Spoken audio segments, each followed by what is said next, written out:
I've been posting a weekly video featuring different crops I'm growing in my garden with a special emphasis on Native American heirloom food crops and ancient grains.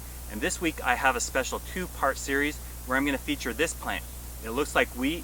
It's a close relative. This is called winter cereal rye, and it's a plant every gardener should know about because you can use it as a cover crop. It outcompetes most weeds. You can mulch it in as a green manure, improve your soil quality, and you can let it mature and harvest the grain. Here I have a strip that I'm ready to harvest, and in this video we're going to show you how to harvest it by hand, thresh it, separate the grain, mill it into a flour, and rye is ideal for doing a sourdough starter, and my wife's incredible at baking bread. So she'll make bread from the grain that we grew in the garden. Now I do want to start with a word of caution for anyone that's interested in growing their own rye, because rye is susceptible to a fungus called ergot, which will really mess you up if you eat it. It's similar to LSD-25, so it'll cause some psychological problems. Is actually what was thought to contribute to the Salem witch trials and people acting strangely. So when you harvest this, make sure that these are clean, free of fungus, and usually if it grows in dry conditions it's fine, but if it gets wet and has black mold growing on it, do not harvest it. But otherwise, I'm going to show you now year-round how to grow this winter rye starting in last fall, and then we're going to grind it and bake bread.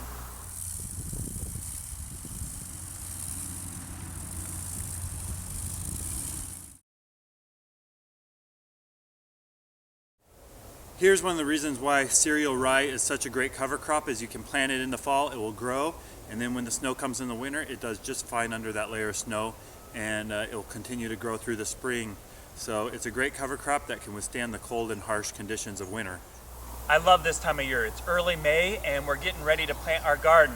As you can see, our cover crop, the winter rye, is growing so thick. It's actually growing so thick that it's crowding out all the weeds, and those roots there are absorbing that nitrogen.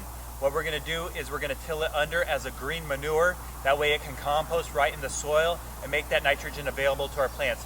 Planting a cover crop in the fall is so easy, and it really pays off for your soil health and weed control in the spring here. So I'm going to till this under and then show you what it looks like. Here's what our winter rye cover crop looks like after we rototilled it in once.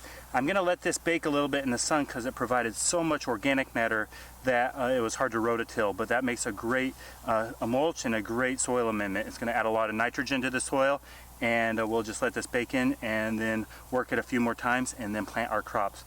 It's now July, the weather's really warm, and our cereal rye cover crop is ready to harvest. I planted my whole garden in this crop, but worked up most of it when it was young as a green manure to improve soil quality.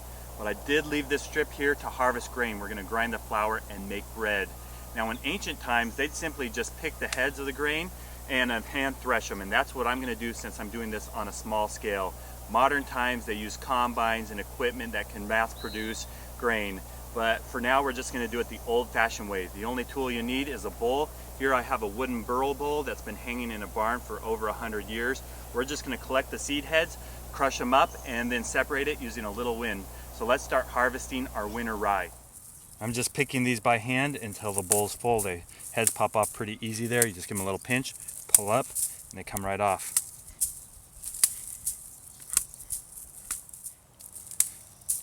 Now that we got a good amount, let's go separate out the seed. We'll just crush up these heads and then use some wind and separate them out.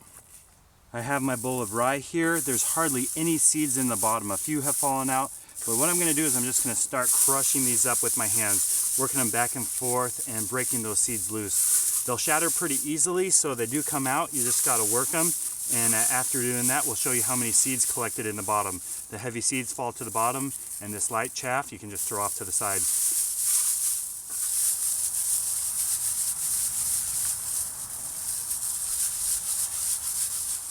I can really feel that grain coming out. Every once in a while you want to give it a little shake here, let that heavy grain fall to the bottom, and then the light chaff will come to the top, and when you're pretty sure that you got most of it, you can toss the heads out, and that seed will just continue to collect in the bottom here. We already got quite a bit. Just like panning for gold.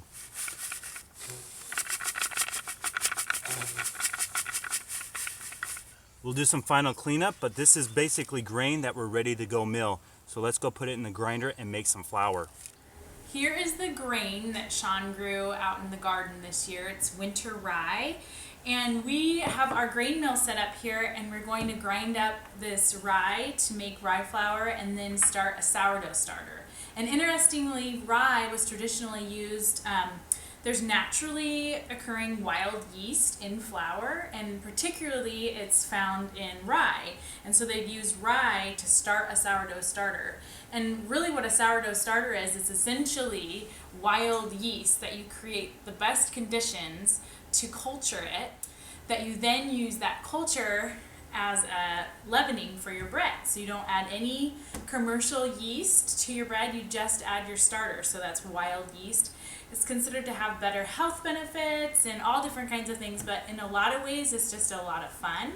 And so when you start your sourdough starter, you start with rye, but because it has so many naturally occurring wild yeasts, it can get a little unruly and unpredictable. So you start with rye, but then when you start feeding it, you use an all-purpose commercially ground flour. It just tends to be more predictable and less likely to get like a bacteria or something in there that you really don't want that makes it spoil.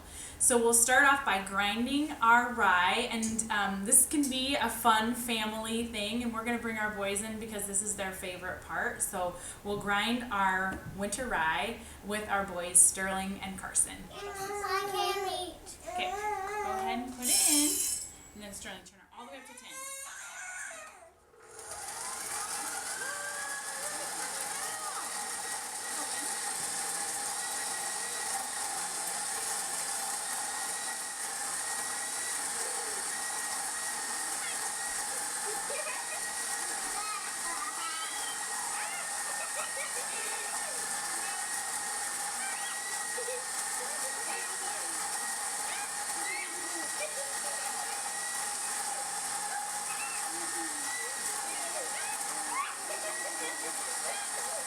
Here's the rye flour that our kids had so much fun grinding up with our KitchenAid mixer, and we're gonna start our sourdough starter. One of the other things I forgot to mention was when you use the rye flour, you're using the entire grain, the wheat, the germ, the bran. So that's the other reason why it's a really good place to start with your sourdough. So we want to make sure our proportions are the same. So we use 4 ounces of rye flour and 4 ounces of filtered water. So I'll go ahead and weigh out 4 ounces, and that's a little less than a cup, but if you have a food scale it makes it really easy.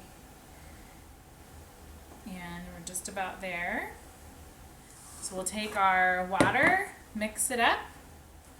So this is day 1, and we'll mix this up, we'll put a towel over it and just let it set at room temperature. Day 2, we'll remove 4 ounces of this mixture and then add 4 ounces of all-purpose flour and 4 ounces of water. So that's the first 2 days, and then after that you start a twice-a-day feeding as close as you can to 12 hours apart. So I tended to do it at about 8 o'clock in the morning and 8 o'clock at night. And you really just keep doing that, and you do discard, you only save 4 ounces each time, and the purpose of that is that you concentrate the yeast, and then it has more flour to feed on, and so you're just kind of strengthening the wild yeast that's there. And so for us, you never know how long it's going to take, so you just keep working at it. And hopefully within a few weeks, a week, 2 weeks, 3 weeks, you'll have a good strong starter that you can use to bake bread. So we've been working on this sourdough starter for about 3 weeks. And we started with rye flour, and then we moved to maintaining it with all-purpose flour. So I'll show you what that looks like. So the first thing I do is I stir down my starter because it's gotten very bubbly and happy. And then I'm using a food scale. When I'm maintaining it on the countertop, I transfer it to a different bowl because I get kind of nervous about unwanted little bugs like bacteria or any kind of something that might happen because you're not cleaning out the bowl. So I use a clean bowl and I tare it, and then I measure out 4 ounces of my starter. And you use a food scale because obviously volume and weight is different. But if you're doing, if I weigh out, it's more accurate. So it's about 4 ounces of starter, and then you do 4 ounces of flour. So I just take my flour and measure it into the bowl. And 4 ounces of flour is a little less than a cup, but again, if I just have the scale out, it's easy peasy just to measure it in there. And then you add 4 ounces of water and stir that up. And when you have stirred that up, you just cover it with a towel and put it on your counter and let it get happy. And that can take a few hours. And if you're going to leave it on your counter, you would feed it every 12 hours. You would do this process, and that's what we've been doing for the last 3 weeks. But if you aren't going to make bread right away, you'd put it in your refrigerator after it's gotten happy, and then you would bring it out and feed it and go through this process to get it going again, and then use it for baking bread. So I'm going to add my water. And again, it's really important when you are working with natural yeasts to use filtered water, and any kind of chlorine or anything in the water can affect your yeast. And so we use a Berkey filter. You can buy filtered water at the grocery store, but you want to make sure that it's not really cold when you add it, because it just kind of slows down your yeast. So I just use our Berkey filtered water, and then we'll stir it up, and I'll place a cloth over it, and to keep any, also fruit flies like it. So again, a cloth is a good idea. And again, every 12 hours, or put it in your refrigerator to use later. So that was how we maintain our sourdough starter. It's pretty exciting that we can grow rye in our backyard, start a sourdough starter, and then make beautiful bread. And so in the next video, what we're going to do is make an artisanal style sourdough bread, where I actually bake it in a Dutch oven, and it has that beautiful crusty crust. And so I'm excited to share that recipe with you.